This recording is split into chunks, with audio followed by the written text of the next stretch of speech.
Olá, eu sou Renato Cruz e esta é a segunda edição do webinar Eficiência e Segurança na Nuvem. Muito obrigado a vocês que estão acompanhando este webinar. Eu vou falar agora a respeito de alguns pontos que vão ser tratados durante esta conversa. Os pontos são os principais benefícios da migração para a nuvem, otimização de custos nas aplicações de nuvem, principais desafios no cenário de trabalho remoto, segurança e governança, gestão de serviços multi-cloud, modernização de aplicações, microserviços e DevOps, transformação em nuvem como estratégia de negócios e o impacto do novo coronavírus nas prioridades de TI para 2020. Está aqui comigo a Tatiana Medina, ela é CIO da Klabin, ela é graduada em Administração de Empresas pela PUC São Paulo, pós-graduada em Sistemas Integrados e com MBA em Gestão de Projetos pela FGV. Ela atua como CIO da Klabin, como eu já disse. A Klabin é uma produtora exportadora brasileira de celulose e papéis para embalagens. A Tatiana tem uma experiência de mais de 20 anos em tecnologia da informação, em transformação de negócios através do uso de novas tecnologias. Ela atuou em diversos setores, em empresas como Telefônica, Duratex, Louis Dreyfus Commodities, EY, Accenture e Citibank. Ela é especialista em inovação de grandes corporações, certificada pelo Innovation Leadership Group da Universidade de Stanford. É conselheira da CIONet e membro do BT Explorers. Tudo bem, Tatiana? Boa tarde a todos, tudo bem? Obrigada pelo convite. Muito bom estar aqui hoje com vocês falando sobre esse tema. Eu que agradeço. Também está aqui comigo o Ricardo Guerra, que é CIO do Itaú Unibanco. Ele é responsável por toda a plataforma tecnológica, desenvolvimento de software e operação de tecnologia, além da adoção de novas tecnologias e iniciativas de transformação digital. Além de se tornar CIO, foi diretor executivo de sistemas e arquitetura, diretor executivo de canais, dados e arquitetura e diretor de canais. Também atuou em diversas áreas, como risco de crédito e produtos financeiros. É graduado em Engenharia Civil pela Escola Politécnica da USP e em Administração de Empresas pela FEA USP. Obteve o título de MBA em 2002 pela Kellogg School of Management, Northwest University. Em 2019 ganhou o prêmio Executivo de TI do Ano na categoria Bancos pela IT Media. Tudo bem, Ricardo? Bom, Renato, obrigado pelo convite. Boa tarde a todos, um prazer estar aqui com vocês. Eu que agradeço. Nosso outro painelista é o Renato Guimarães. Ele é especialista em segurança cibernética e líder em arquitetura para soluções em nuvem da Microsoft América Latina. O Renato tem mais de 20 anos de experiência trabalhando no setor de TI, em empresas como Kraft Heinz, HP, B3 e Microsoft.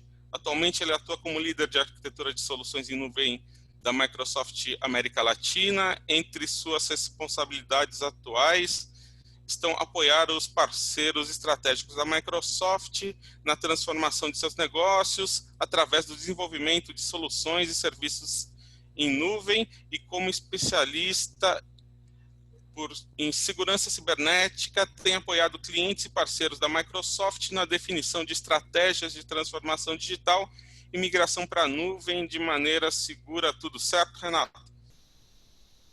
Renato, boa tarde a todos. Obrigado pela oportunidade e conto com o nosso apoio.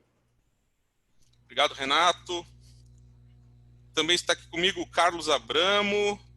Ele é Cloud Solution Architect Lead. Ele é o responsável pelas equipes de arquitetura de cloud na Microsoft, atuando em projetos de dados, inteligência artificial, Customer Experience, modernização de aplicações e de infraestrutura.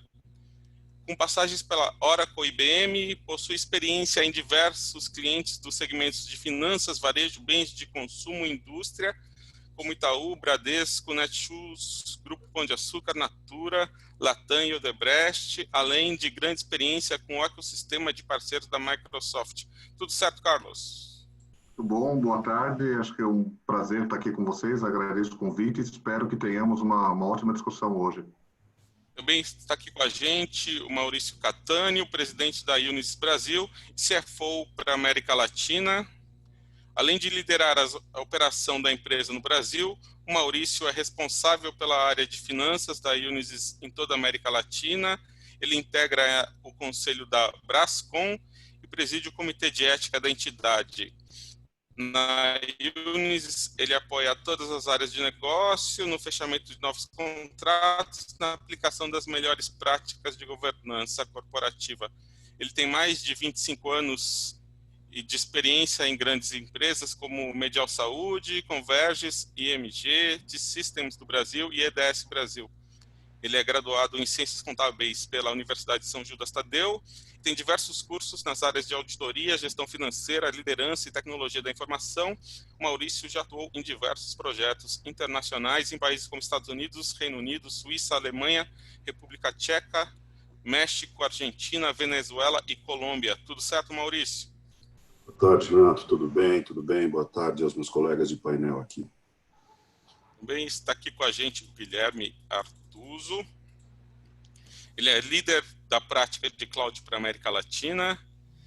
Ele é responsável por executar a estratégia de crescimento de prática de cloud computing na América Latina, com enfoque na plataforma CloudForte. Com mais de 20 anos de experiência, trabalhou em diferentes empresas de consultoria e tecnologia, como Oracle, BMC, Accenture, entre outras. Seu foco tem sido desenvolver projetos estratégicos, abrir novos mercados e implementar soluções em diferentes segmentos da indústria. O Guilherme é graduado em administração de empresas pela FGV e tem MBA executivo pelo INSPER. Tudo certo, Guilherme? Boa tarde, Renato. Boa tarde a todos. Obrigado pela oportunidade. Boa tarde, muito obrigado.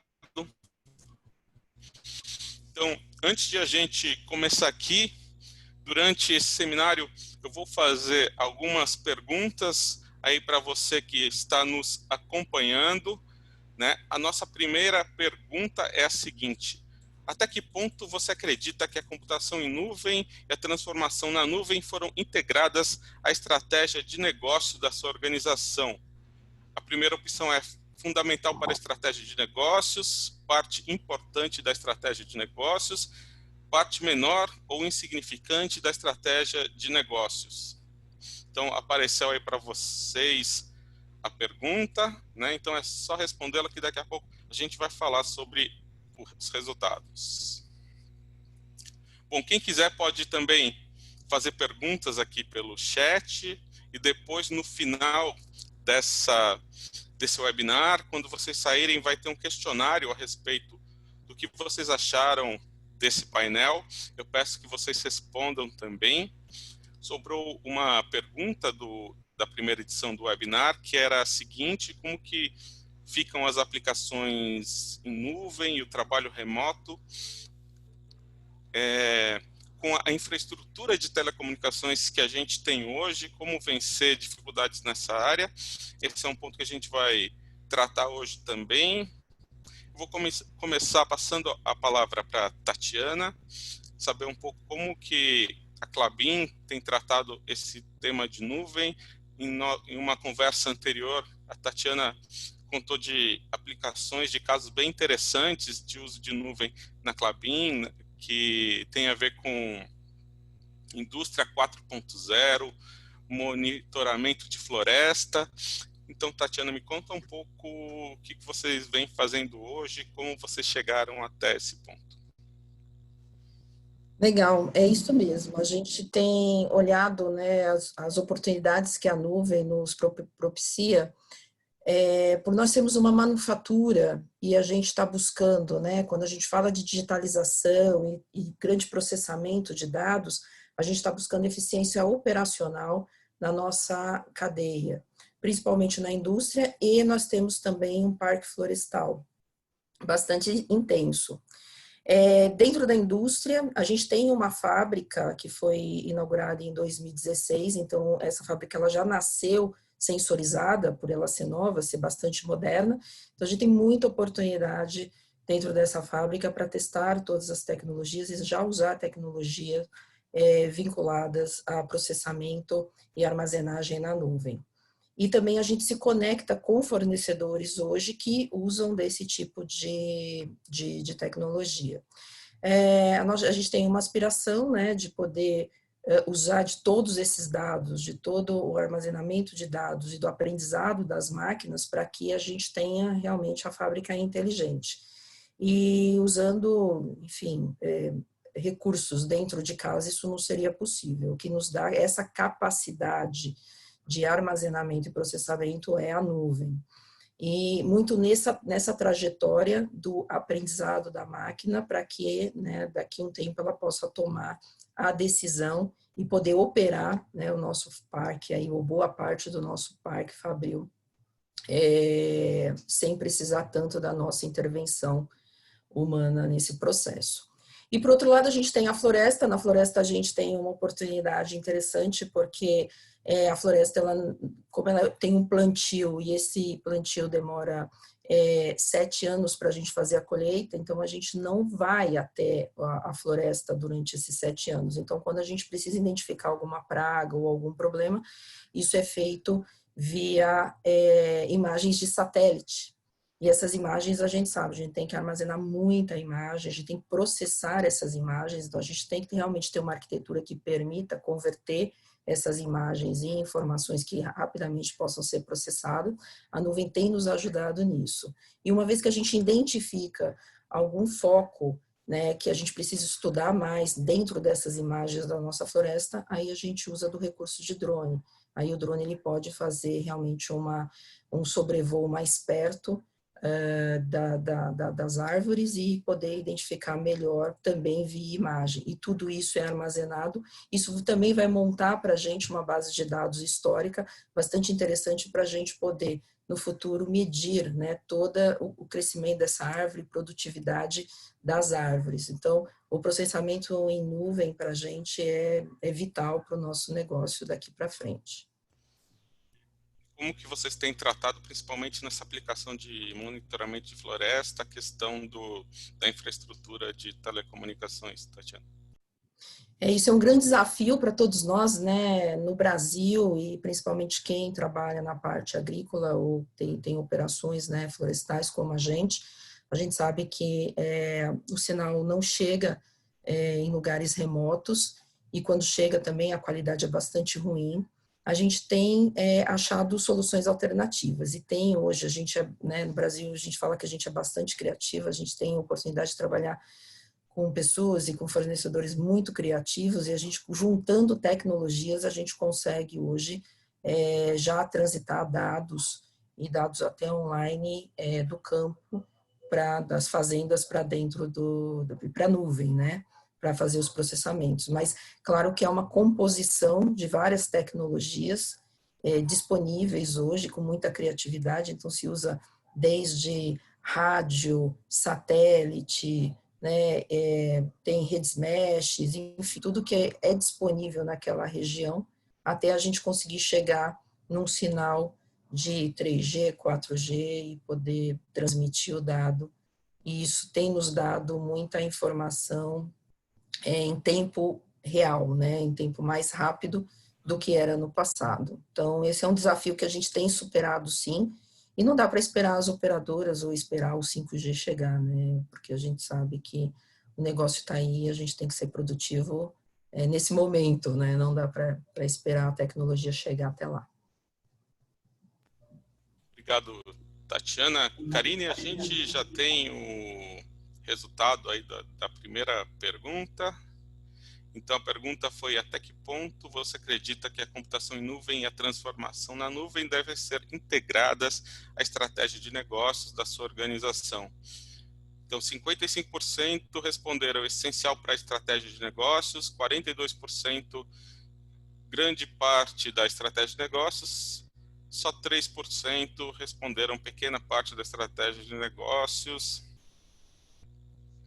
Guerra, eu queria saber de você, numa conversa anterior aí você disse que vocês já nem separam mais aí no Itaú negócios e tecnologia, né? Eu queria saber como que vocês têm trabalhado hoje, né? O Banco Central liberou em 2018 os de nuvem pública pelas instituições financeiras. Você ressaltou que existe um trabalho grande aí de preparação das aplicações, preparação das pessoas, que não é uma simples questão de decidir aonde que as aplicações vão estar rodando, onde vão estar os dados, né?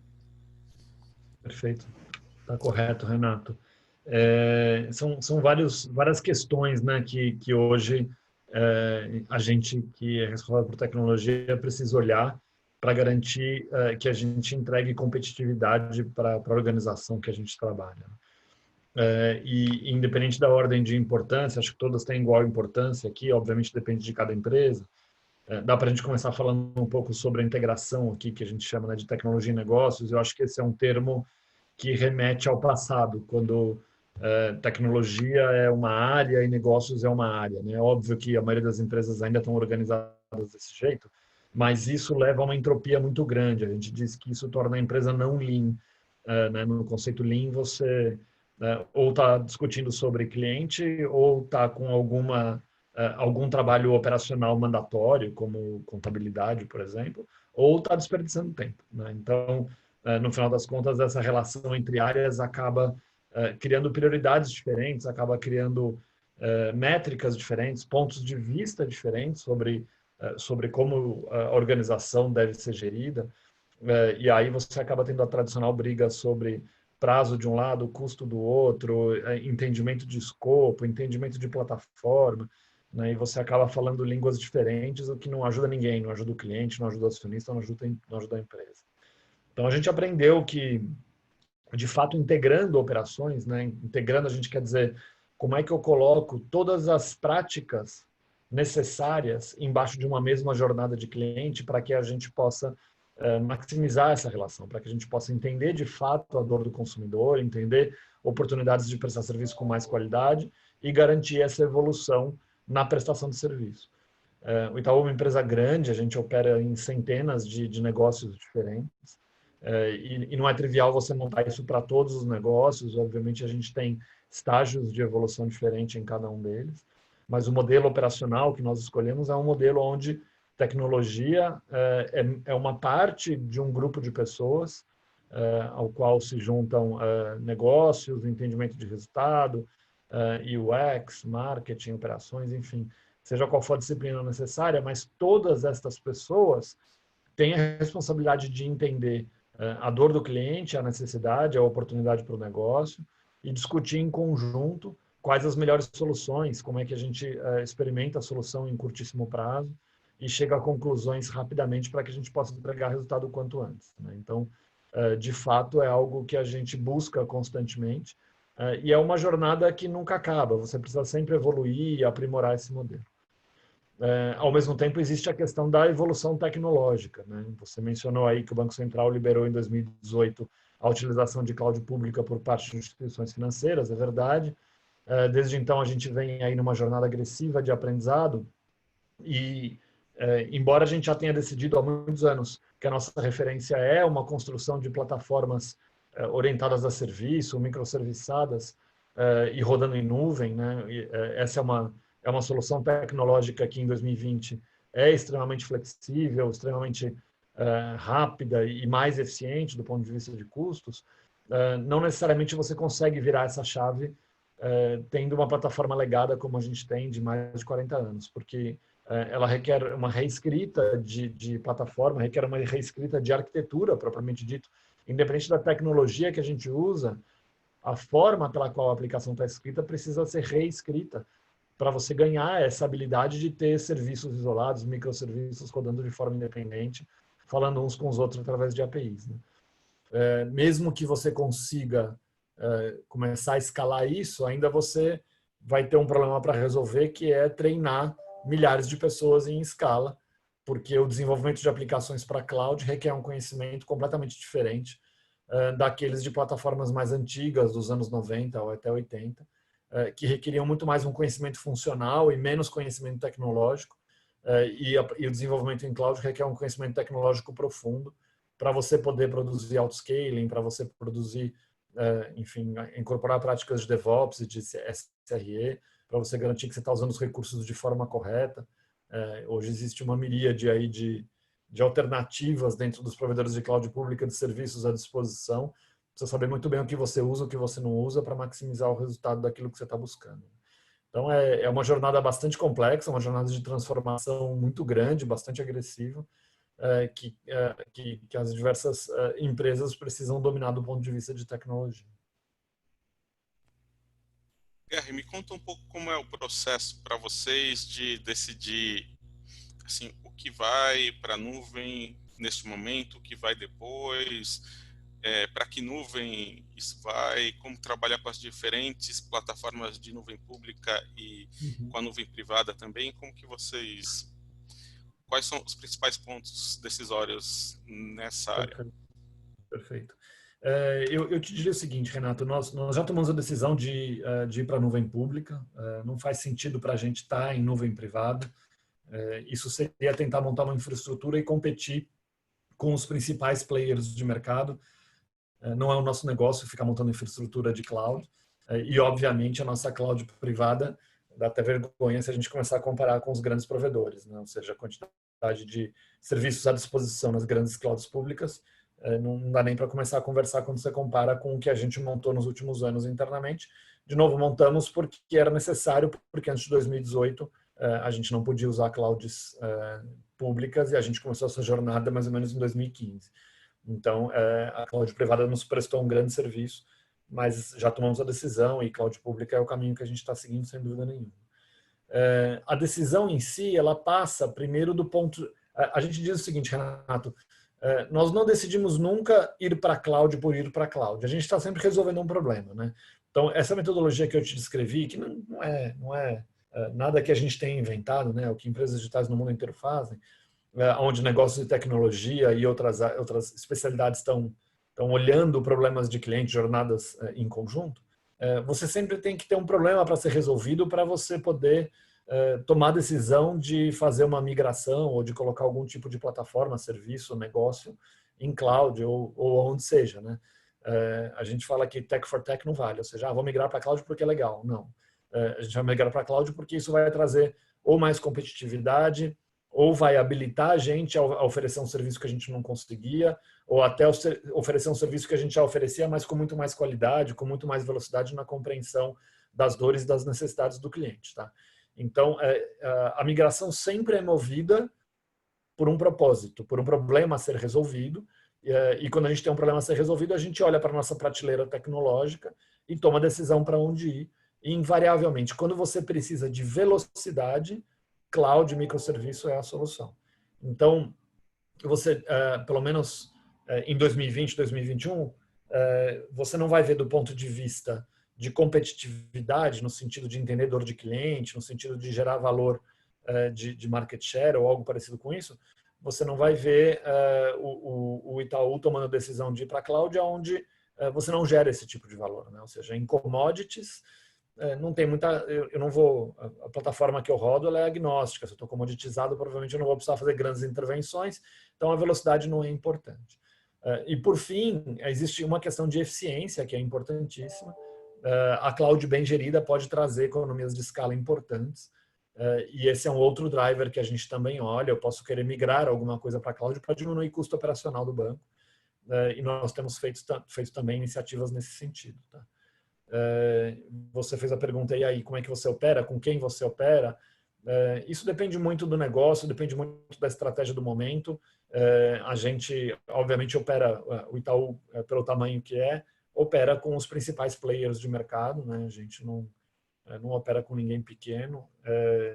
E aí você tem vários tipos de empresas que provêm solução em cloud, desde empresas que provêm infraestrutura como serviço, e aí a gente são as empresas que a gente faz parceria para colocar soluções nossas, bancárias, nossas plataformas, até empresas que provêm no outro extremo, né, software como serviço, e a gente também faz parceria com esse tipo de empresa, onde a gente procura comprar soluções prontas que aceleram também o desenvolvimento de soluções para os nossos clientes. E todo mundo no meio do caminho também, plataformas como serviço, etc. Existe hoje aí algumas quantidades, uma boa quantidade de parceiros que a gente tem de cloud pública, cada um para um problema diferente, cada um com uma solução diferente. Essa é a jornada que a gente vem trilhando, sempre buscando resolver problemas específicos com soluções específicas. Muito obrigado, Guerra.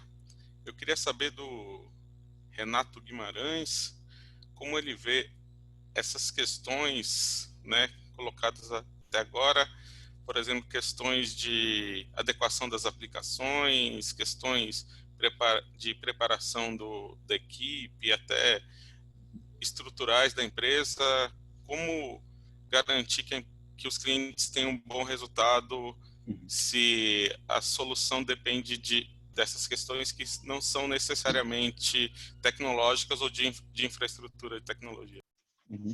Obrigado, parabéns a Tatiana e o Guerra pelo excelente trabalho de transformação que estão fazendo nas empresas. Os dois colocaram pontos muito interessantes, mas eu acho que eu vou pegar um ponto muito bom aqui do Guerra.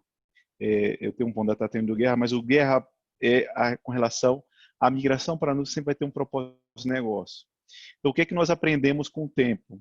Hoje temos uma metodologia que é o que a gente está buscando cada vez mais educar nossos parceiros e clientes, que se chama Cloud Adoption Framework. É um framework que a gente desenvolveu com todo o aprendizado de várias áreas na Microsoft, em projetos grandes, estratégicos, nos nossos projetos internos, projetos de clientes. E o principal ponto dessa tecnologia, ela começa com um bom entendimento do negócio. Quais são os objetivos, quais são as prioridades do negócio. E depois ela segue numa sequência de fases que, dependendo da prioridade do negócio, os objetivos, a gente pode entrar em uma fase ou outra, ou escolher um determinado processo dentro desse framework. Então, esse entendimento e alinhamento com o negócio é super importante. E seguir essa metodologia, eu vou deixar o link aqui para o pessoal, já, e vocês podem entrar e vocês vão entender bem como a gente fala. E a metodologia, ela toca desde o entendimento do negócio, definição de um plano de como vai ser essa chegada na nuvem, como vai ser essa implementação, procura cobrir a parte de capacitação técnica da equipe interna, procura definir quais são os melhores workloads, as cargas, os serviços que a gente vai usar para dentro dessa nuvem, dentro do provedor de nuvem. Basicamente, um dos pontos importantes da metodologia é fazer um assessment do ambiente atual. Então, recomendo muito a quem tem como parte de estratégia fazer uma migração, busque seu provedor de nuvem. Seguramente, nós, por exemplo, da Microsoft, temos ferramentas, o pessoal da Iunis também tem um processo bem estruturado, onde ele toma uma foto do ambiente atual e aí com essa foto ele consegue desenhar cenários para você, dizendo qual vai ser o ganho dessa migração para a nuvem. Isso vai ajudar a definir melhor ainda a estratégia e principalmente saber como priorizar qual workload que você vai migrar primeiro, qual é a prioridade de migração, como vai ser a estratégia de migração, tá? E aí depois a gente tem outras fases específicas que depois que eu estiver na nuvem, eu vou buscar fazer a modernização, eu vou começar a inovar, é onde eu vou, por exemplo, pegando um ponto do Guerra, vou investir na parte de microserviços, vou investir na parte de servlet, vou investir na parte de AI, pegando um ponto interessante aqui da Tatiana na parte da eficiência operacional. Depois que a gente entra na nuvem, o framework ele tem uma parte toda que fala sobre governança, e em governança a gente tem um assunto super importante que é cost management, gestão de custo. Como aplicar as melhores práticas para ter gestão de custo. Então, a gente vai investir, depois que estiver na nuvem, nesse capítulo, que é a gestão de custo e ganho de eficiência dentro da nuvem, tá bom? Mas eu vou deixar aqui o link, o pessoal pode ter uma visão bem completa da metodologia, e esse ponto de entender o negócio é o ponto de partida de qualquer migração à nuvem. Qualquer jornada, isso é uma jornada, não para. É uma jornada, ela segue. Muito obrigado, Renato. Já começaram a chegar algumas perguntas aqui do pessoal que está acompanhando, perguntas para Tatiana, para o Guerra, mas na segunda rodada aqui de perguntas eu vou fazer as perguntas que estão chegando aqui, né? Vocês me viram falando para a Karine a respeito do questionário aí, da pesquisa, né? Eu nem falei, a Karine e o Marcos da Unis estão aqui acompanhando. Vocês os veem como painelistas, mas eles não estão como painelistas, eles estão nos ajudando aqui a operacionalizar este painel. Então, eu acho que a gente já pode partir para a segunda pergunta. A segunda pergunta é: quanto sua eficácia organizacional mudou por conta da computação em nuvem? Primeira questão, grande mudança para melhor. Primeira opção, grande mudança para melhor. Segunda opção, mudança moderada para melhor. Terceira, leve mudança para melhor. Quarto, sem mudança.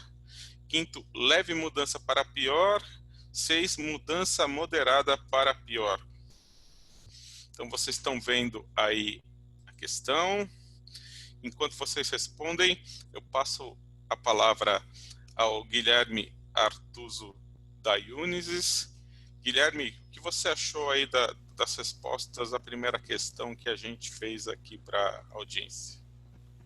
Eu tinha visto lá que 63% colocaram como essencial para a estratégia de negócios, né? E a gente fez uma pesquisa global que ela está bastante em linha. A gente fez um estudo chamado Cloud Barometer, né? E nesse estudo a gente viu que o primeiro ponto, né, é que as expectativas elas foram excedidas com a utilização da nuvem.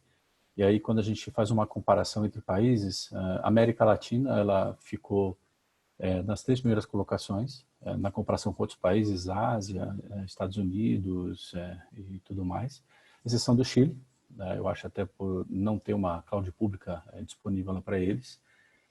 E eu acho que um dos pontos importantes, e aí a gente pode até pegar um caso importante da Unisys, que a estratégia de Cloud First, né, que é de você fazer desenvolvimentos na nuvem, nos nossos clientes e na própria Unisys partiu da área de negócio, né?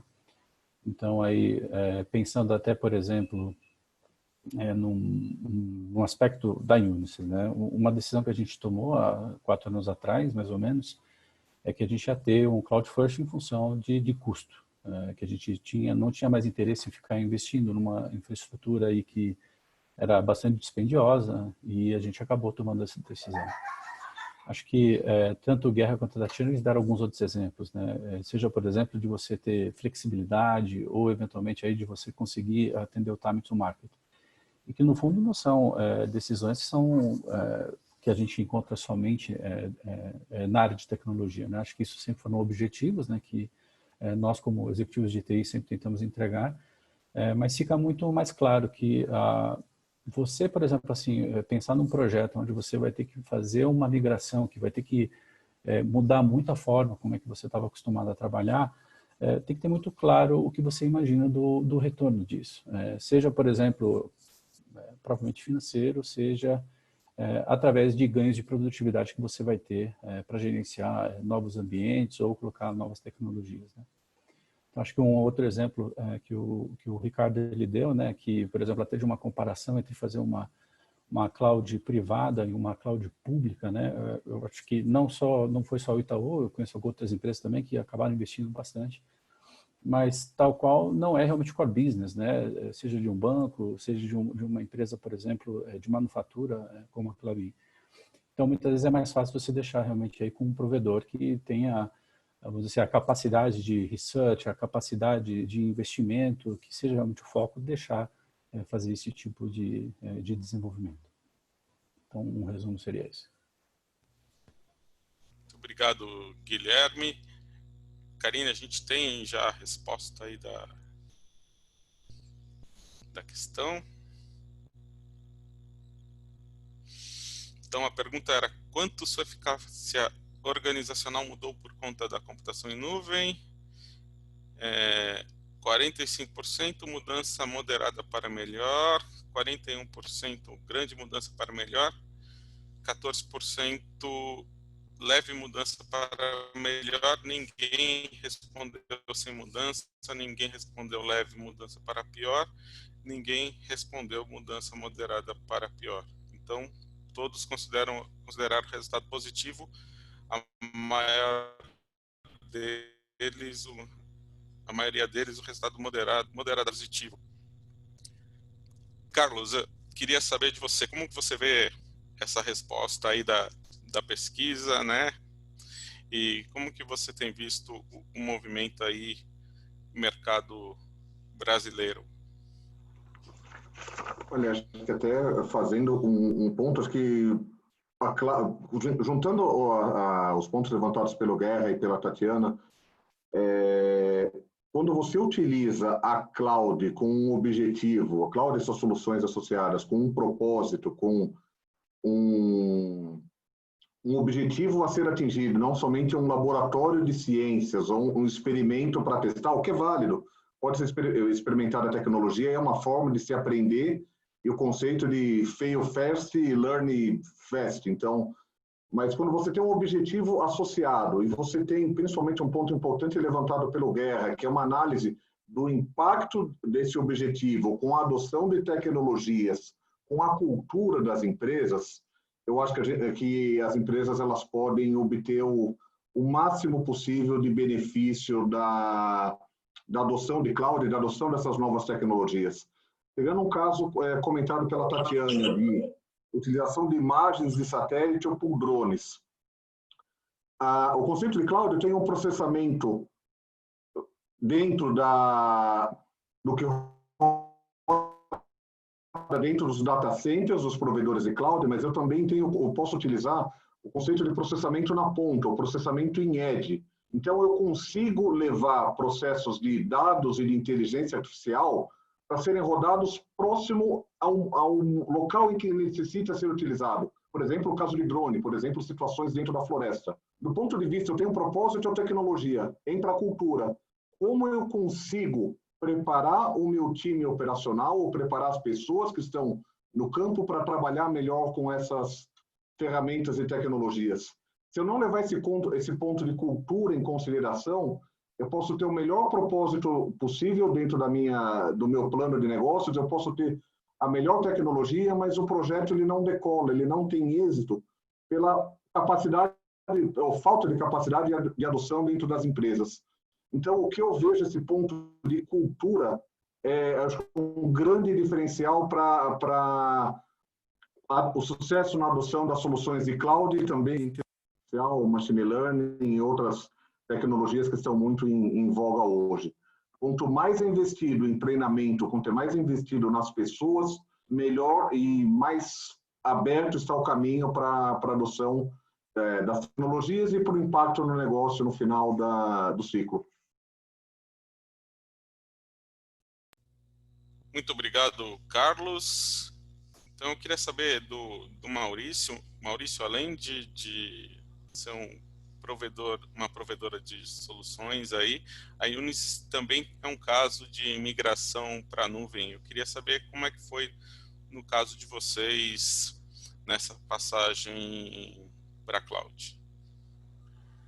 Eu acho que no nosso caso aqui, a gente considerou uma série de fatores que a Tatiana e o Guerra trouxeram aqui como pontos de atenção.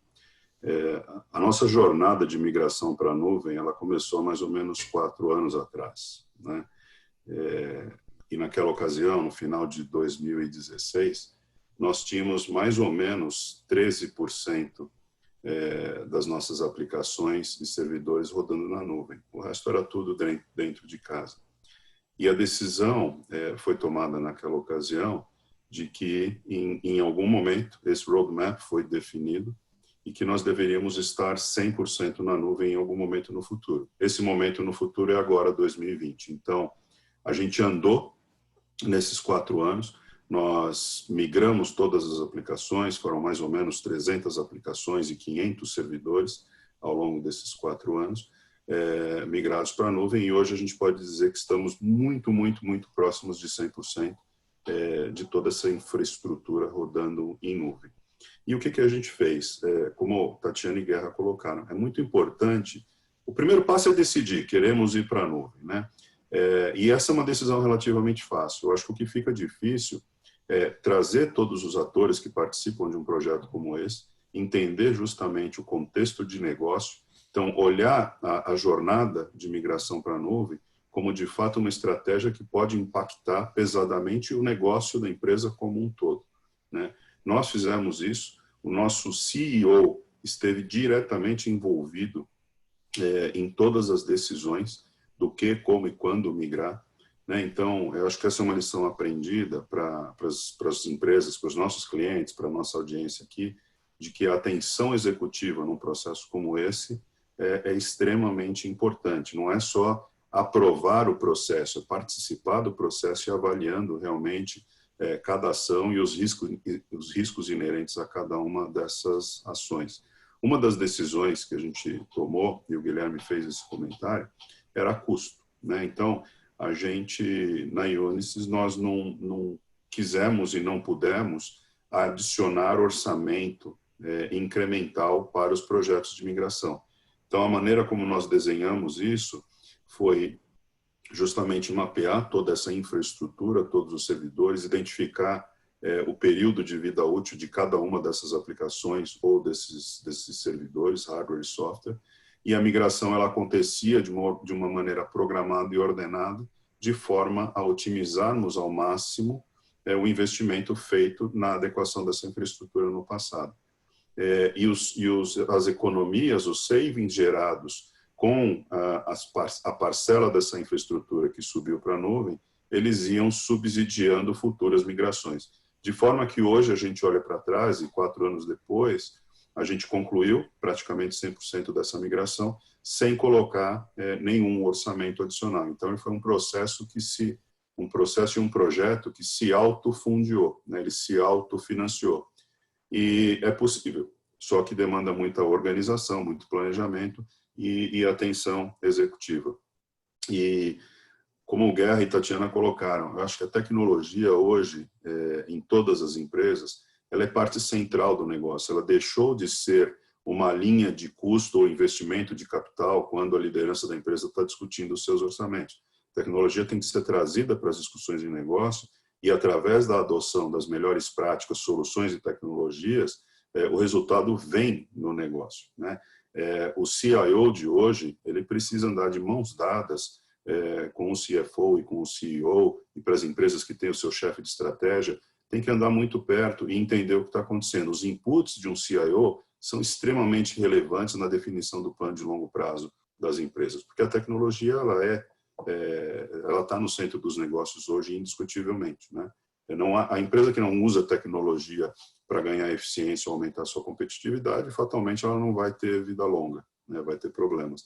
E o CIO ganhou que já teve um papel de grande importância no histórico das empresas. Hoje ele tem que ser ouvido e ouvido com muita atenção nas mesas de liderança, nas discussões de conselho, porque a tecnologia faz parte. E a nuvem não é diferente, né? Então, a estratégia precisa ser desenhada, toda a liderança da empresa, os seus conselhos de administração precisam entender qual é essa estratégia, os riscos inerentes e apoiar, porque todas as empresas que foram e fizeram esse projeto de uma maneira bem feita, e aqui a gente tem 2 grandes exemplos de empresas que são líderes no seu segmento, no Brasil e Itaú na América Latina, que tem grandes histórias de sucesso porque fizeram essa estratégia de uma maneira muito organizada e planejada, né? Então, mais uma lição aprendida. Vale gastar muitas horas no planejamento. Para cada 3 horas de planejamento, você economiza 5 ou 6 de execução. Então, é um investimento de tempo que vale muito a pena. E a gente aplicou isso na Unisys e deu muito certo. Obrigado, Maurício. Aproveitando a sua fala, Tatiana, na conversa que fizemos antes do webinar, você falou um pouco também que existem barreiras, às vezes, contábeis à migração para a nuvem, né? Principalmente na área de indústria, né? Queria que você explicasse um pouco aqui para a gente o que acontece. Na verdade, por a gente ser uma indústria de capital intensivo, né, tem muito a habilidade em lidar com CAPEX. Quando a gente começa a ter a necessidade, né, de ir para a nuvem, e de tanto seja por serviço, seja infraestrutura, e comprando cada vez mais o serviço e não o ativo, Isso para as empresas, né, de manufatura costuma ser um grande desafio, como você vira esse CAPEX para OPEX. Então, isso é um dos pontos, né, de entrave que a gente acaba encontrando. Aumenta-se muito o custo operacional da companhia e a gente percebe que diminui a capitalização. E esse é um dos assuntos que, né, junto com os negócios, a gente tem que trabalhar muito em conjunto para poder achar os resultados e fazer os benefícios que tem, de fato, essa mudança para a gente. Então, sem dúvida, esse é um dos assuntos que é o top one de discussão para a gente, puxa, né, vem mais uma necessidade da TI onerando o nosso OPEX, que isso tem um impacto no resultado significativo para a gente. E a gente tem conversado muito com colegas também de outras empresas e tentando entender o que está sendo feito e trabalhando muito nesse convencimento e essa mudança de, né, capitalizar para a gente trazer o custo operacional, que também tem seus outros objetivos. Então, a gente tem mostrado muito isso, né? É um serviço que pode ser descontinuado, ele é um serviço mais escalável, ele é um serviço que é mais time to market, então é muito diferente de você estar comprando e implantando isso dentro de casa. Então, é um bom desafio. Tem uma pergunta da audiência para o Guerra, um momento. Ana Terra, Guerra, alguma estratégia específica para evolução e migração do mainframe e demais aplicações legadas?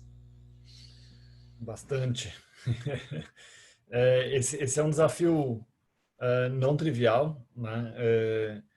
A forma pela qual a gente ataca esse desafio é aquela que eu narrei no começo da nossa conversa, ou seja, eu não tenho uma estratégia de migração de mainframe para cloud pura e simples. Isso é extremamente complexo, custoso e os anos nos ensinaram que engajar em programas multi-anos são receitas prontas para falha, porque de fato você acaba mudando prioridade ao longo do tempo, você acaba encontrando complexidades que você não conhecia. Então, a gente evita muito entrar nessas jornadas meio malucas de vamos pegar essa plataforma aqui, vamos migrar ela para a cloud, vai demorar 5 anos. Não, a gente não faz mais isso. Então, a gente trabalha com workloads e com serviços muito específicos para resolver problemas muito específicos. Então, a forma pela qual a gente está organizado, a gente tem tribos específicas por negócio, né? Cada um dono de um pedaço da plataforma do banco. A plataforma, obviamente, é muito acoplada e integrada ainda. Mas na medida em que cada uma dessas tribos, né, que a gente chama de comunidades no Itaú, vão identificando problemas, a gente tem a discussão muito próxima do negócio, integrada ao negócio, para a gente falar, olha, se tem um trade-off aqui. Se a gente resolver esse problema na nossa plataforma atual, leva tanto tempo, sai tanto de custo, e a próxima vai levar um tempo igual e um custo igual. Se a gente resolver migrar esse pedaço aqui da nossa jornada para a cloud, aí tem um investimento inicial, vai ter um CAPEX aqui de migração, onde a gente não captura nada, mas a implementação dessa solução que a gente está desenhando leva muito menos tempo e as subsequentes também muito menos tempo. Então, a gente está sempre conversando sobre esses trade-offs. Eu te diria que, no final, Ana, a gente acaba operando aí num 80-20. 80% das vezes a gente resolve migrar para a cloud, quando, de novo, é algo que a gente entende que é uma plataforma que gera valor, que é uma plataforma que toca o cliente, que é algo que a gente vai querer mexer bastante nela, experimentar soluções diferentes, descobrir qual o melhor valor para o consumidor, né? Então, essas plataformas com muito dinamismo, já está meio automático para a gente que a plataforma que a gente está não vai funcionar, independente de qual seja essa plataforma. Esse é o exemplo do mainframe, mas vale para a plataforma distribuída também. De novo, eu ressalto o ponto que eu falei no começo. É muito menos a tecnologia que você roda e muito mais a arquitetura pela qual a sua aplicação está escrita. O grande problema é a forma pela qual você escreveu lá atrás, que era um jeito muito mais monolítico, né? Para quem lembra aqui, para quem tem cabelos brancos, era um DFD sequencial, função após função, cheio de misplacement, cheio de de coisas que a gente não deveria ter colocado em lugares específicos e colocou ao longo dos anos, até porque a gente não tinha essa visibilidade que a gente tem hoje, esse conhecimento que a gente tem hoje, né? Eu mesmo já fui analista no Itaú e já fiz essas barbaridades. Então, eu posso falar de carteirinha. O mundo evoluiu demais, né? Então, tentando resumir a tua resposta, Ana, eu acho que a estratégia de evolução de migração de mainframe para aplicações e demais aplicações legadas, no nosso caso, para o cloud, tem a ver com resolver problemas de negócio, resolver problemas de cliente. E aquelas plataformas onde a gente percebe que essa atuação tecnológica vai ser muito mais recorrente, muito maior é a prioridade de migração. Aquela que é muito mais pontual, a intervenção, menor é a prioridade de migração. É assim que funciona. Obrigado, Guerra. Antes de a gente continuar aqui, vamos fazer a terceira pergunta. Em sua empresa, como você imagina os investimentos em cloud num cenário pós-Covid? Primeira opção, os investimentos aumentarão. Segunda opção, os investimentos se manterão estáveis. Terceira opção, os investimentos diminuirão. Então, enquanto vocês respondem essa pergunta, vou fazer uma pergunta aqui da audiência para a Tatiana. O Paulo Silveira quer saber assim, questões a respeito de pessoas, de equipe, quais são os desafios que a equipe de TI da Klabin tem quando se adota novas tecnologias como nuvem, inteligência artificial, que permitem maior valor para o negócio. Como está sendo feita a transformação no mindset dos profissionais de TI para prover maior valor para o negócio? Boa pergunta. Esse é um grande desafio, né? Se não for o maior nosso, essa transformação.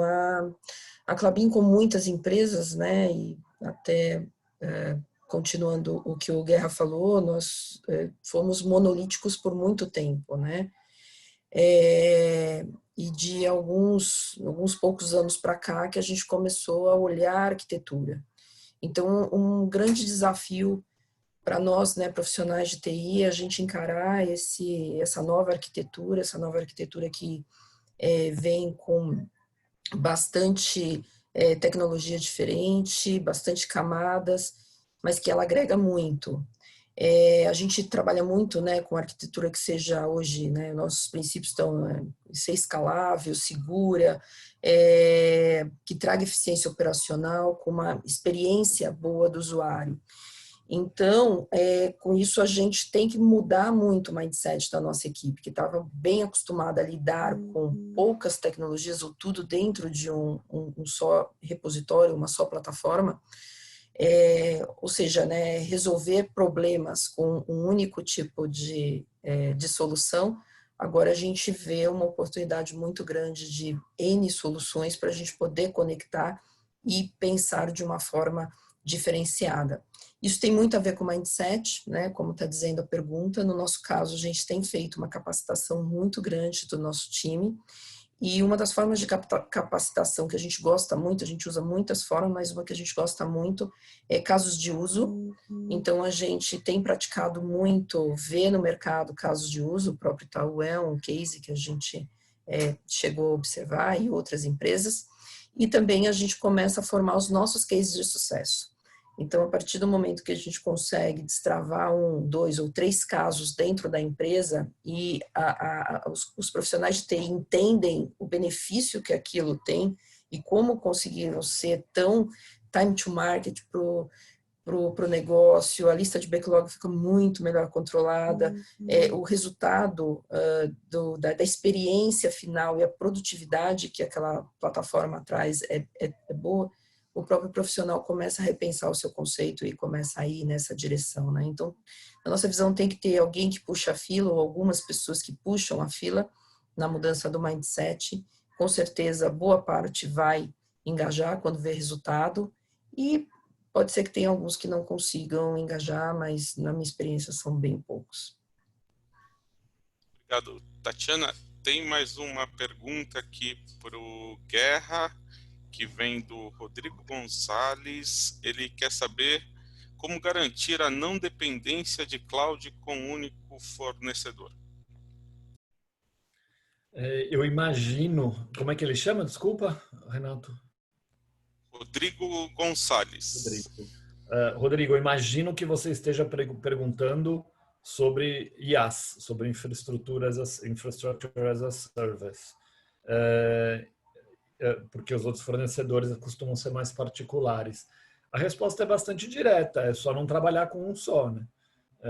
O que eu quero dizer com isso é que os provedores, e a Microsoft está aqui, pode dar o depoimento dela, tem trabalhado cada vez mais para se especializar, tem trabalhado cada vez mais para oferecer soluções que ajudam as empresas a acelerar os seus desenvolvimentos, a prover soluções específicas de AI, de automação, enfim, segurança da informação, uma série de features específicas. Quanto mais você usa dessas features específicas, maior a lock-in que você tem, maior dependência você tem desse provedor, né? Tem alguns jeitos de você não fazer isso. Empresas grandes costumam criar o que a gente chama de foundations ou guardrails, né? Que você não habilita a cloud inteira pública para o seu desenvolvedor, para o seu engenheiro. Você cria acessos específicos, o que ele pode e o que ele não pode utilizar. Com isso, você consegue diminuir vamos dizer, esse uso tão particular daquela cloud, caso, de novo, seja seu interesse, porque tem valor utilizar esses serviços específicos que os providers provêm, né? Providers provêm é ótimo. E, de novo, vai da sua estratégia. Tem algumas estratégias que dá para você escolher. Uma coisa uma empresa com múltiplos serviços, como é o caso do Itaú, eu consigo colocar um grupo de negócios dentro de um cloud específico, outro grupo de negócios dentro de outro cloud, e consigo dividir o quanto eu quiser isso. Essa é uma estratégia. Outra é o containerizar, ou seja, rodar as aplicações dentro de containers agnósticos, que migram muito mais fácil entre plataformas, e com isso eu consigo rodar até uma mesma aplicação em 2 provedores de cloud diferentes, né? De novo, o exemplo que eu estava dando, a terceira opção não. Eu vou sim ficar dependente desse cara aqui, porque ele tem funções muito importantes na função A, B ou C, que me trazem vantagens, e eu vou querer usar essas funções, mas tenha consciência de que você está colocando essa aplicação, esse negócio dependente desse provedor de cloud, o que não é também o fim do mundo, ou seja, diferente de uma aplicação monolítica de arquitetura antiga, que a migração era complexa, o cloud normalmente está baseado em serviços, e a migração de serviços costuma ser mais rápida se você implementar direito.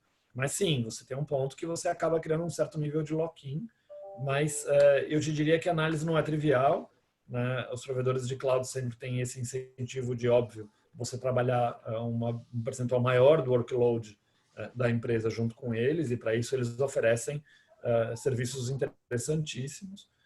E aí vai do trade-off de cada organização, entender o quanto que ela tem que usar daquele serviço específico, o quanto que ela tem que colocar uma parte dos negócios no cloud A e outra parte no cloud B, outra parte no cloud C e assim por diante, tá?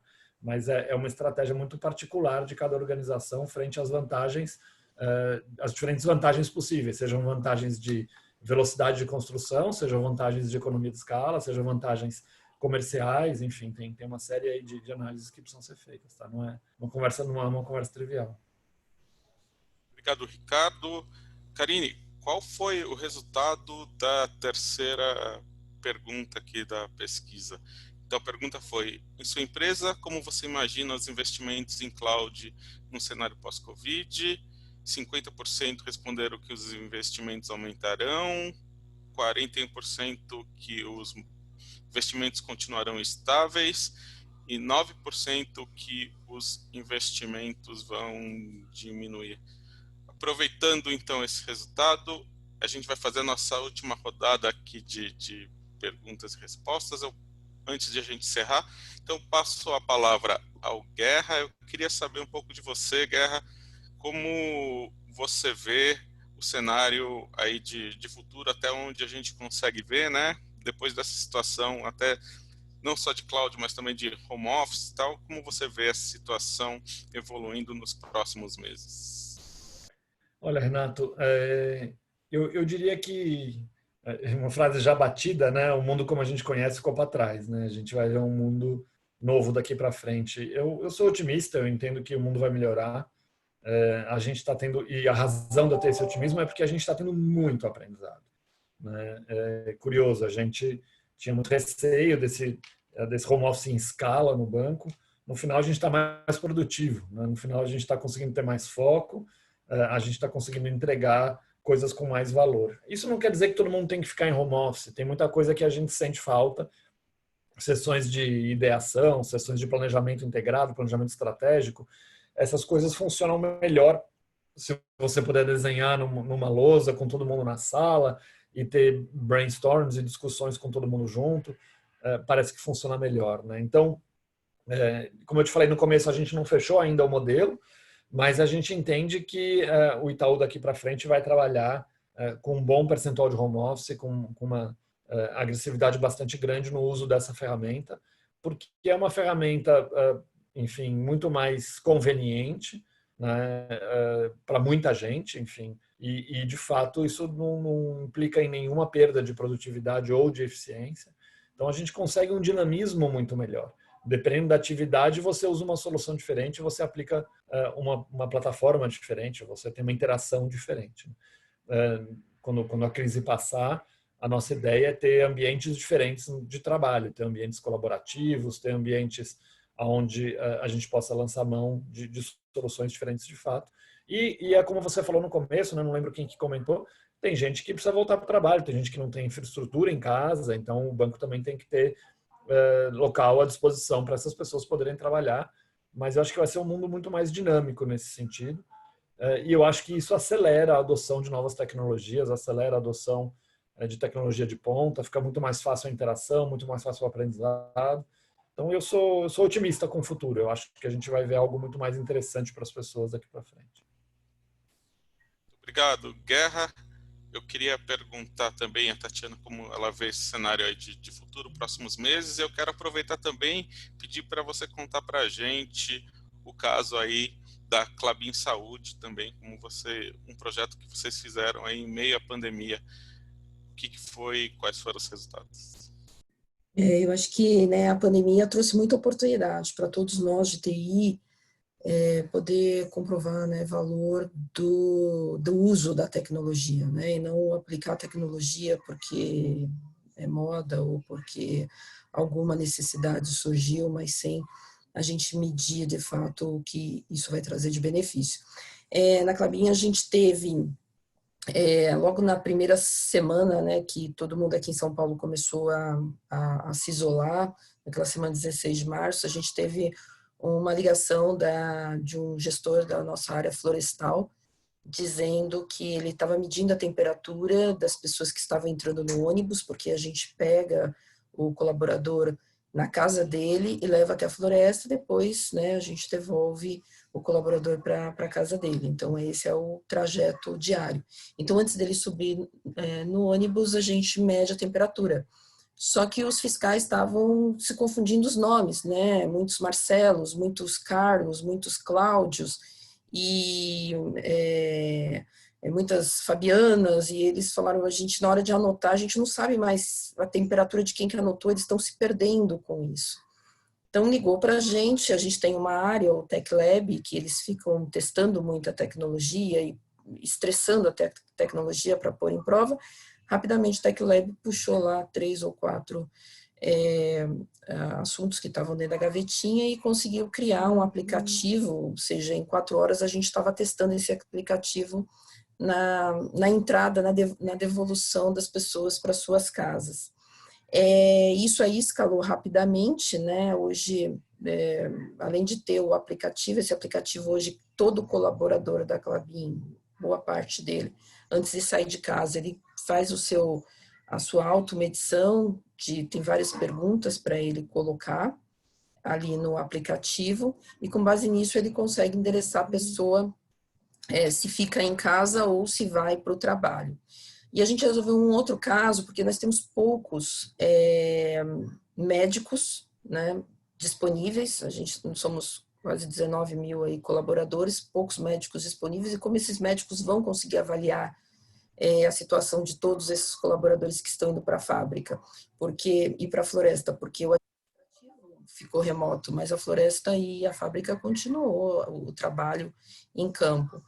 E então foi criado também um dashboard para que o colaborador pudesse, para que o médico pudesse avaliar só os casos críticos, né? Aqueles que foram marcados como não apto para o trabalho.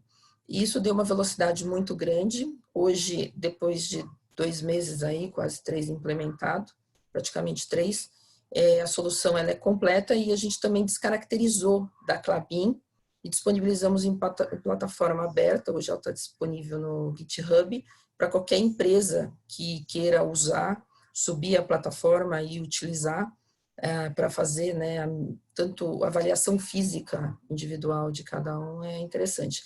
Isso a gente quebrou muitos paradigmas, né? Eu acho que esse momento está sendo muito legal para a gente criar essa parte da confiança. Então veio muita pergunta, puxa, mas eu vou deixar o colaborador se autoavaliar? Faz sentido? Será que ele vai colocar de fato a informação correta, né? Será que não vai ter algum outro dado que não é verídico? Então, essa confiança também foi trabalhada. Então, o mindset de gestão da companhia foi muito revisto. Esse é um dos casos, né, que a gente viu. E, de fato, a gente vai se tornar uma outra empresa usando melhor as tecnologias. Já estamos usando, né, o próprio advento de conseguir fazer todas as reuniões de forma remota quebrou também um paradigma muito grande. A gente também tem mostrado a produtividade. Tem pessoas que querem voltar, sim, né? E a empresa vai estar disponível também para isso. E agora é a gente acreditar, né? Que, de fato, em termos de tecnologia, eu acho que muda-se muito. Eu acho que até como ser humano, a gente vai acreditar que realmente o ser humano também vai aprender, vai ter boas lições desse momento que ficou dentro de casa, né? E teve que se encontrar aí com o seu eu interno, né? Que a gente realmente consiga fazer uma humanidade diferente. Eu acredito bastante nisso, que a gente possa aproveitar esse tempo que a gente teve que se encontrar, né, com família e tudo mais intensamente e poder usar disso para o bem aí desse futuro e da humanidade. Obrigado, Tatiana. Guerra, se não me engano, você tem que sair neste momento, ou em alguns minutos. Tá, então a gente vai continuar essa última rodada e eu agradeço a sua participação, tá? Obrigado. Foi muito legal ter você aqui com a gente. Tá, Joia, muito obrigado pela oportunidade. Obrigado a todos. Obrigado. Então, continuando aqui, Carlos, eu queria saber de você como você vê essa questão de futuro, né? De repente, se você quiser também comentar um pouco aquela questão que o Guerra tinha falado da resposta da audiência, assim, né? Em relação às diversas plataformas, como a empresa deve proceder. Você está no mudo, Carlos, desculpa. Fui o primeiro a conversar com o mudo. Eu acho que a questão da integração de múltiplas plataformas, ela é inerente à maior parte dos mercados de tecnologia, as características dos clientes, e são mais opções que as empresas de tecnologia elas fornecem para os clientes finais, eles escolherem a melhor ferramenta, a melhor solução para atender às necessidades específicas. É óbvio, quanto mais eu pulverizo a minha plataforma entre diversos fornecedores, maior é o meu esforço de governança, monitoração e segurança, que são temas cross-plataforma, cross-tecnologia. Os mesmos requisitos que eu tenho de manter um nível de auditoria, de segurança, de governabilidade da minha plataforma, eu vou ter isso no mundo on-premise, ou no mundo cloud, ou com um fornecedor, ou com múltiplos fornecedores. Eu acho muito válido o ponto do Guerra, e o Itaú é um cliente com um anúncio público de ser multi-cloud, porque é um trade-off, é uma escolha, quando essa escolha é feita de forma consciente, ela leva o cliente a ter o melhor retorno possível sobre a adoção de cloud.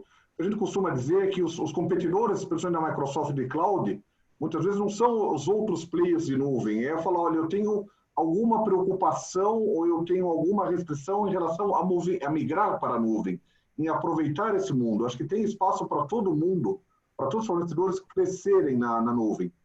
E o fato de falar, olha, eu não vou para a nuvem, eu tenho uma experiência ruim com fornecedor A, B ou C, ele atesta contra o nosso movimento de trazer o potencial da nuvem, independente do fornecedor, para levar para o nosso cliente final. Eu acho que é uma discussão saudável, uma discussão real que tem que acontecer. Existem trade-offs, e até o Renato falou muito sobre o CAF, sobre o nosso modelo de adoção de nuvem. Ele leva em consideração também ambientes heterogêneos e como poder integrar com Google, com Amazon, com Oracle, IBM, algo estamos abertos a ajudar no cenário que for necessário. Obrigado, Carlos. Eu passo a palavra ao Guilherme. Guilherme, o que você achou aí do resultado da nossa enquete aqui, de uma parte das empresas prevendo aumento aí do Eu acho que investimento pós-Covid? Eu acho que está em linha, né? Eu acho que provavelmente a gente está no momento agora muito mais, olha, como é que eu vou sair para o outro lado, né? Mas de alguma forma, vamos dizer, esse novo normal, ele vai ter que ser evoluído de alguma forma, né? Então eu vejo muito que as empresas, apesar de estarem fazendo os investimentos para passar esse período, depois vai ter que realmente continuar dessa mesma forma de trabalho. Até um outro exemplo da própria Unisys, tá? Isso a gente teve uma conversa com o nosso CIO, né, tal, e ele colocou que a gente colocou muito rapidamente a nossa força de trabalho em casa, em home office. Em menos de uma semana a gente conseguiu colocar todo mundo, e um dos motivos foi a adoção da nuvem, que a gente acabou colocando, que nem o Maurício ele tinha passado para a gente, né, que de fato isso acabou dando uma maior flexibilidade para as pessoas que estão no nosso grupo como um todo. E é claro que, por exemplo, assim, à medida que a gente vai tendo uma consciência daquilo, o que vai continuar da mesma forma, aquilo que vai mudar, os investimentos em nuvem me parece que vão ser um novo normal, né? Eu acho que, e aí até a Tatiana ela colocou isso, né? Por exemplo, acho que tem algumas coisas que estão muito prontas, né? Que de repente você não precisa ficar inventando do zero, né? Então, de repente, ela citou que tem uma equipe, né? Que, por exemplo, está testando soluções e tudo mais. Eu acho que é muito mais fácil, por exemplo, você pegar alguma coisa que já tenha mais ou menos desenvolvida, que você não precisa fazer do zero, em pensar em toda a infraestrutura, em energizar o data center, fazer absolutamente tudo. Se você já tem aquilo pronto, você consegue acelerar bastante os desenvolvimentos, né? Então, acho que, para além da parte mais espiritual, eu acho que também a gente vai conseguir realmente usufruir um pouco mais aí dessas vantagens tecnológicas, né? O Guerra ele colocou um ponto que eu achei bem interessante, né? Que era o medo de você fazer o home office assim de uma forma tão massiva, né? Isso aí a gente tem conversado com vários colegas, é que de fato a gente tem trabalhado muito mais agora, né? Do que a gente estava trabalhando antes. Não tem mais aquela questão, olha, amanhã a gente conversa, né? Você está no escritório o tempo inteiro, né? E isso de fato é algo que a gente vai ter que aprender a conviver daqui para frente. Obrigado, Guilherme. Eu queria saber do Renato também um pouco como ele vê daqui para frente. Teve uma questão aqui que foi da Ana Terra também, sobre a preparação de profissionais, treinamentos, certificações. Como ele vê essa questão nesse mercado de nuvem, né? Como ter pessoas boas em quantidade suficiente para atender a demanda? Bom ponto. Hoje a gente, como eu comentei lá no início, na metodologia, que é o Cloud Adoption Framework, tem um capítulo aí muito dedicado à parte de preparação. No outro lado, a gente está muito preocupado nessa formação de talentos. Então, a Microsoft tem investido bastante. São várias iniciativas que a gente tem disponível para sites, eventos específicos. Existe toda uma comunidade de grupos de usuários, de parceiros, de MVPs que a Microsoft investe também na formação. Em paralelo, a gente está investindo super pesado na formação dos parceiros. Existe uma organização estruturada, onde a gente tem uma agenda de iniciativas e assuntos. É muito importante quando a gente participar dessa oportunidade aqui com vocês, ouvindo o comentário da Tatiana e do Guerra. Isso gera informação para a gente retroalimentar nosso sistema de formação e capacidade. Eu destaquei duas iniciativas muito importantes, que é o Azure Virtual Training, uma sequência de eventos que a Microsoft está fazendo para ajudar nessa formação. Existe o Microsoft Learn, que é a plataforma que tem toda uma guia que ajuda a formar a nível de certificação, a nível de qual o papel dessa pessoa, é um administrador da nuvem, é um arquiteto de nuvem, é focado em data, é focado em AI, então você pode fazer trilhas específicas, são dos principais mecanismos agora que a gente tem. Então, quando você entra nessa plataforma, você vai se registrar e aí você vai ter acesso a vários outros mecanismos. Esses são os dois principais pontos que a gente está usando hoje. E aí, sobre daqui para frente, nós na Microsoft temos a cultura muito forte do home office. Então, eu tenho uma posição regional, então eu tenho gente de todos os países, quase todos os países da América Latina, e já muito acostumado com isso. Eu adorei o ponto da Tatiana sobre surgiram várias oportunidades de desenvolvimento de negócio, de aproveitar, de acelerar negócio e principalmente de melhorarmos como pessoa. Eu acho que isso é fundamental, torcendo também que essa melhora aconteça, seja materializada. E segundo, o que a gente viu? Nesse processo, vimos que muitas empresas aceleraram processos de inovação e modernização. Temos tecnologias, desde a parte por exemplo, a plataforma Microsoft Teams, o Guerra comentava da questão da reunião, do whiteboarding, fazer o planejamento, então tem a opção de fazer esse planejamento virtual, colaborar num documento. Então a gente tem vários recursos que permitem que sigamos nesse mundo novo, trabalhando de forma remota e com oportunidadezinha para reunir, né, fisicamente, que é o principal. Obrigado, Renato. Então, Maurício, eu queria saber de você quais são os próximos passos aí, próximos meses, como que vocês na Unisys vão fazer com o relaxamento aí do isolamento social e como você vê o mercado aí, investimentos em nuvem. Bom, se eu pudesse responder aquela pergunta, né, eu diria que os nossos investimentos em nuvem vão aumentar, né, e com vistas ao que eu já comentei, a gerar cada vez mais retornos e capacidade de investimento no nosso próprio negócio.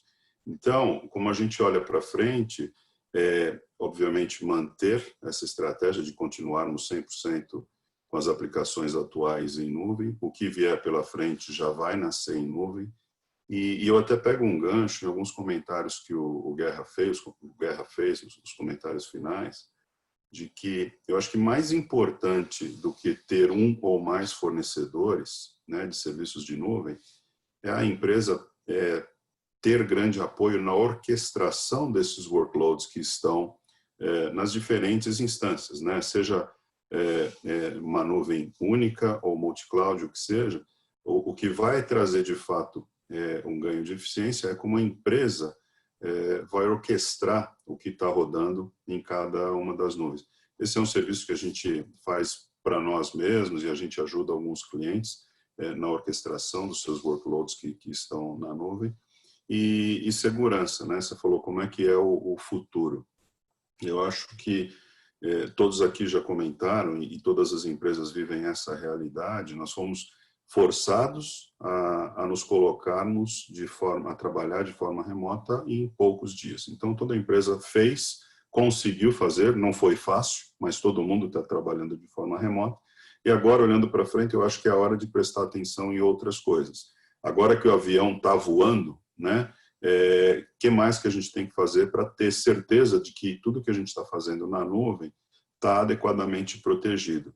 Então, eu acho que a questão de segurança cibernética é outro tema que tem que andar muito próximo às discussões de nuvem. As empresas têm que estar muito atentas aos riscos cibernéticos. Eu acho que a pandemia, e eu acho não, são dados confirmados de entidades independentes, que o número de ataques cresceu de forma absurda, né? Porque a gente não tem o mesmo nível de proteção nas nossas redes de casa, né? O home network, ela tem um nível de proteção muito pequeno. E a gente está acessando e concorrendo, né, com infraestrutura caseira para acessar as nossas aplicações, servidores corporativos e sistemas de alta complexidade. Então, o risco está aí. As empresas precisam prestar atenção nisso E nós, como fornecedores, precisamos facilitar a vida de executivos como o Guerra e como a Tatiana. Eles têm um cardápio de soluções que eles podem passar um ano olhando para esse cardápio. O que a gente precisa é ter conversas de negócio, de fato, e ajudá-los a entender em que solução se adequa melhor àquele problema de negócio que ele tem naquele momento, né? Não é vender um software, não é vender uma plataforma, não é só isso, né? É entender de forma mais holística o negócio deles e ajudá-los com um coquetel de soluções que vão, de fato, resolver um problema. E trazer ganhos de eficiência ou economias de custo, e aí cada solução vai ter uma conta diferente aí. Mas, no final, eu acho que é essa conversa que a gente tem que ter. E, para encerrar esse tipo de conversa, eu vou parafrasear o nosso CISO, que ele diz o seguinte: ele é um cara altamente tecnológico, é o nosso guru de segurança na Unisys, é o cara global de segurança da Unisys, e ele sempre nos lembra, nunca esqueçam de sempre levar em conta o fator humano das coisas. E o que a gente está falando aqui nesse encerramento é justamente isso. A tecnologia está aí, mas o mundo ele ainda é dominado pelos humanos. Então, a gente tem que fazer bom uso dessa tecnologia e nunca esquecer que sempre, como usuário dessa tecnologia, estamos nós, os humanos. Então, usar bem a tecnologia para que a nossa relação humana e o nosso atendimento aos nossos clientes seja o mais humano possível. Eu acho que isso dá perenidade de negócio, dá conforto aos clientes de continuarem fazendo negócio com a gente, e a gente vai gerar mais dinheiro para poder continuar investindo em novas soluções que visam um melhor serviço ou um melhor produto para o nosso cliente final. Obrigado, foi um prazer participar desse bate-papo aqui. Muito obrigado, Maurício. Então, vou agradecer mais uma vez a Tatiana pela participação, né? O Guerra teve que sair um pouquinho antes desse final, ao Carlos, ao Guilherme, ao Renato. Agradecer a todos vocês que acompanharam esse webinar, este painel. Pedir que vocês respondam ao questionário que vai aparecer quando a gente terminar, tá certo? 2 perguntas aqui chegaram de última hora, mas eu vou guardar para o próximo webinar, que vai ser no dia 1º de julho, também às 15 horas. Né? Nós vamos ter aqui com a gente, conversando, o José Antônio Furtado, que é CIO da Nexa Resources, o Daniel Buono, que é Head de TI da Cirela, né? E então as 2 perguntas que vieram, uma foi sobre segurança, né? Perguntando dos incidentes que foram relatados recentemente por problemas de configuração. Na pergunta dizendo o seguinte: com o crescimento da cloud, se o principal diferencial das empresas vai ser a capacitação de sua equipe de TI, né? Já que os recursos estão disponíveis aí em forma de serviço. Mas daí, então, a gente guarda essas 2 para daqui 2 semanas. Então, mais uma vez, muito obrigado e até o próximo webinar. Obrigado a todos.